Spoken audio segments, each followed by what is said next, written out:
मैं अपने साबिका शौहर के साथ शहर के हलाला सेंटर पहुंची तो वहां एक तकरीबन 50 साला औरत तंग लिबास में बैठी हुई हमें गौर से देखने लगी। मेरा शौहर इस औरत को बताने लगा कि कैसे मैंने गुस्से में आकर बीवी को तलाक दे दी, और जब मुझे एहसास हुआ कि मैंने अपना घर बर्बाद कर दिया है। मैं अपनी बीवी और बच्चे से बहुत मोहब्बत करता हूँ। मैं उनके बगैर नहीं रह सकता, इसलिए मैं बीवी का हलाला करवाने आया हूँ। मेरे शौहर की बात सुनकर वो औरत बोली, देखो, मेरे पास कम उम्र और ना तजर्बाकार लड़के भी हैं और बड़ी उम्र के तजर्बाकार मर्द भी हैं जिनकी उम्र 40 से 60 साल के दरमियान है। अगर तुम कम उम्र और गैर तजर्बाकार लड़के से हलाला करवाओगे तो मैं तुमसे 1 लाख लूँगी, क्योंकि ऐसे लड़के तुम्हारी बीवी को एक रात में इस्तेमाल करके सुबह तलाक भी दे देंगे। और अगर तुम किसी बड़ी उम्र वाले से हलाला करवाओगे तो मैं 3 लाख लूँगी और तुम्हारी बीवी 1 हफ्ता इस मर्द के पास रहेगी। बिताओ, मंजूर है। मेरा शौहर इस बात पर राज़ी नहीं हुआ था और मैं अपना घर बसाना चाहती थी, इसलिए मुझे कोई मसला नहीं था कि मर्द छोटी उम्र का हो या बड़ी उम्र का। दोस्तों, आज मैं तुम्हें अपनी ज़िंदगी की एक ऐसी कहानी सुनाने जा रही हूँ जिसने मेरी सोच बदल दी, मेरे दिल के जज्बात बदल दिए और मेरे वजूद पर ऐसे निशान छोड़े जो कभी मिटने वाले नहीं थे।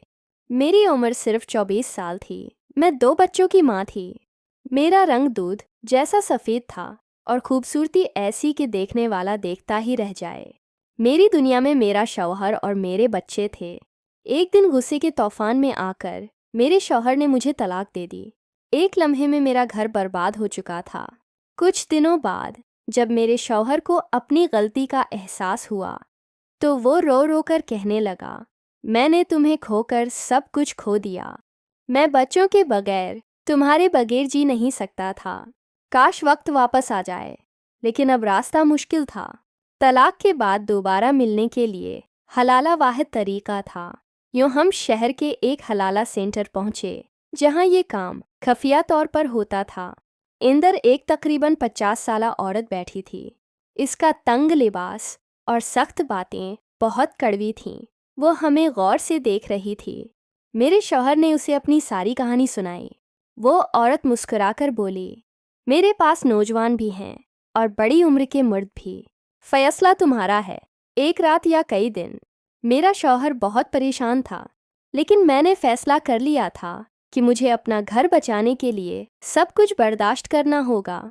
आखिरकार फैसला हुआ कि मेरा निकाह एक 60 साला बूढ़े पठान से कर दिया जाएगा। वो लम्हा मेरे लिए क़ियामत था। मैं होटल के कमरे में थी।